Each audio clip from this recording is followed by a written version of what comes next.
Buenas tardes a todos, mi nombre es Limón Elizabeth, vengo de la comunidad de Aguaray y represento a la escuela 4735 San Francisco de Asís.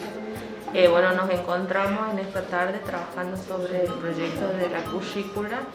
de los pueblos originarios guaraní, tapiete y chané, y nos enriquece como auxiliares bilingües poder tener este proyecto para poder implementar nuestros saberes, nuestra cultura, nuestros conocimientos en nuestra institución y en nuestra escuela.